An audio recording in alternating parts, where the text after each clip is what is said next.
வணக்கம், welcome to சுவைத்திரு. இன்றைக்கி நம்ம பார்க்க போகிற ரெசிபி ரொம்பவே சுவையான வறுத்தரைச்ச மீன் குழம்பு எப்படி செய்து நம்ம இன்றைக்கி பார்க்க போகிறோம். இப்போ வாங்க எப்படி செய்துன்னு பார்க்கலாம். இப்போ பேனை ஹீட் பண்ணிவிட்டு நான் கொஞ்சமாக ஆயில் சேர்த்துக்கிறேன். அதில் 3 டேபிள் ஸ்பூன் அளவு மல்லி, 1.5 டேபிள் ஸ்பூன் அளவு சீரகம், 1 டேபிள் ஸ்பூன் அளவு மிளகு, 1/4 டேபிள் ஸ்பூன் அளவு வெந்தயம். இப்போ இது எல்லாத்தையும் சேர்த்து நல்லா கலர் மாறி வர வரைக்கும் நல்லா வறுத்துக்கலாம்.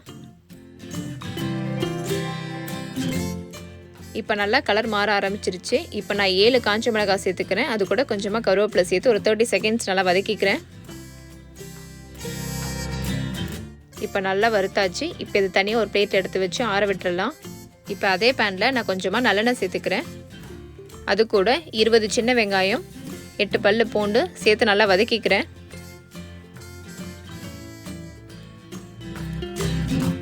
இப்போ வெங்காயம் பூண்டு நல்லா வதங்கிடுச்சு. இப்போ இது கூட ஒரு மீடியம் சைஸ் தக்காளி நல்லா பொடிசாக கட் பண்ணியிருக்கேன். அதையும் சேர்த்து நல்லா வதக்கிக்கிறேன். இப்போ தக்காளி நல்லா வதங்கிடுச்சு. இப்போ இது கூட 3 டேபிள் ஸ்பூன் அளவு தேங்காய் சேர்த்துக்கலாம்.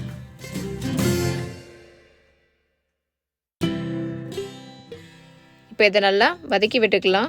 இப்போ தேங்காய் நல்லா வதங்கிடுச்சு. இப்போ இதை தனியாக ஒரு பிளேட்டில் எடுத்து ஆற வச்சிடலாம். இப்போ மிக்ஸி ஜாரில் நம்ம வறுத்து வச்ச அந்த மசாலாலாம் சேர்த்து ஃபஸ்ட்டு பொடி பண்ணிக்கலாம். இப்போ இது கூட வதக்கி வச்ச வெங்காயம், தக்காளி, பூண்டு, தேங்காய் சேர்த்து நல்லா தண்ணி ஊற்றி பேஸ்ட் மாதிரி நல்லா அரைச்சி எடுத்துக்கலாம். இப்போ பேனில் கொஞ்சமாக நல்லெண்ணெய் சேர்த்துக்கிறேன். கடுகு, உளுந்தம்பருப்பு, கொஞ்சமாக வெந்தயம் சேர்த்து நல்லா தாளிச்சிக்கிறேன்.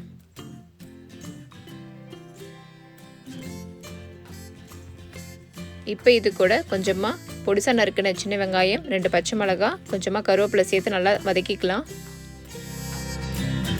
இப்போ வெங்காயம் நல்லா வதங்கிடுச்சு. இப்போ இது கூட ஒரு எலுமிச்சை பழ அளவு புளியை நான் ஊற வச்சு கரைச்சி வச்சுருக்கேன். அதை இது கூட சேர்த்துக்கிறேன்.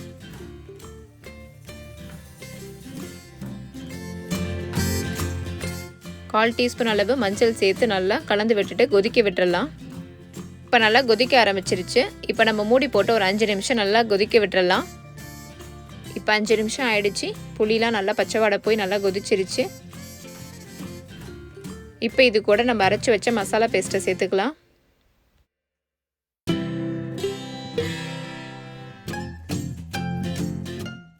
இதை நல்லா கலந்து விட்டுறலாம்.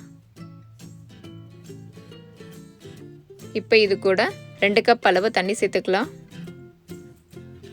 இது கூட தேவையான அளவு உப்பு சேர்த்து நல்லா கலந்து விட்டுறலாம்.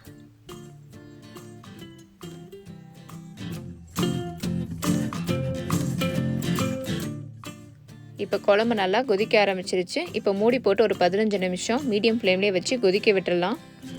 இப்போ 15 நிமிஷம் ஆயிடுச்சு. இப்போ பார்த்தீங்கன்னா நல்லா எண்ணெய் பிரிஞ்சு வந்திருக்கு. இந்த மாதிரி எண்ணெய் பிரிஞ்சு வந்ததுக்கப்புறமா நம்ம ஃபிஷ்ஷை போட்டுடலாம். இப்போ மீனை போட்டுடலாம்.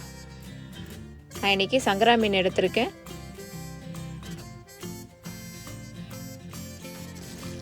மீன் ஒரு 2 நிமிஷம் வெந்தால் போதும், சீக்கிரம் வெந்துடும். இப்போ மூடி போட்டு ஒரு 2 நிமிஷம் நல்லா வேக வச்சு எடுத்துக்கலாம்.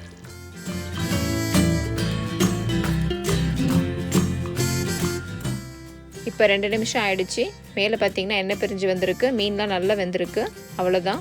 இப்போ இதுக்கு மேலே நம்ம கொத்தமல்லி தூவிக்கலாம்.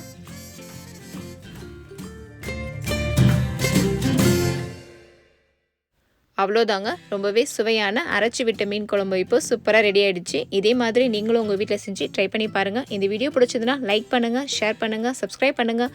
மீண்டும் ஒரு ரெசிபி உங்களை சந்திக்கிறேன். சுவைத்திருங்கள்.